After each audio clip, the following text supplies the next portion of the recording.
দাদা আপনার নাম? ঝাড়েশ্বর বেরা। আজকে যে অ্যাক্সিডেন্টটা হয়েছে কি দেখেছেন?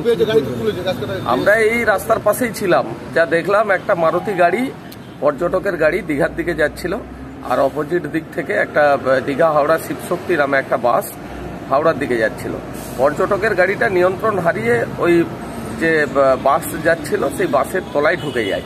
তাতে পর্যটক প্রায় 4-5 জন ছিল, খুব গুরুতর আহত। এই স্পটেই মারা গেছে 2 জন। বাকি তাদেরকে মারিস্তা থানায় খবর দেওয়ার পরে থানার পুলিশ প্রশাসন এসে তাদেরকে নিয়ে গেছে মারিস্তা থানায়। গাড়ি থেকে পর্যটক যে মৃতদেহগুলোকেও পর্যন্ত স্পটে বের করা যায়নি, এতটাই ভয়ঙ্কর অবস্থায় ছিল। বাধ্য হয়ে থানা ক্রেন নিয়ে এসে তাদেরকে নিয়ে যায়।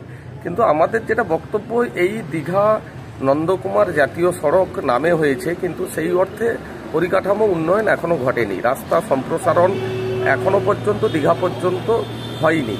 হেড়িয়া থেকে আপনার নাচিন্দা পর্যন্ত সেই রাস্তা যেমনকে তেমনই আছে।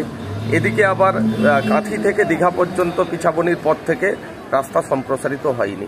ফলে প্রতিদিনই প্রায় এই ধরনের দুর্ঘটনা লেগেই আছে।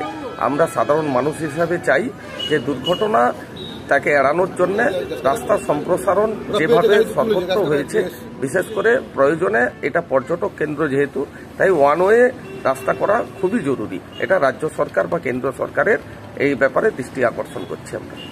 কোথা থেকে গাড়িটা এসেছিল কিছু জানতে পারা গেছে? নদিয়া থেকে এসেছিল বলে যা পুলিশ সূত্রে জেনেছি আমরা এইখানে স্পটে থেকে।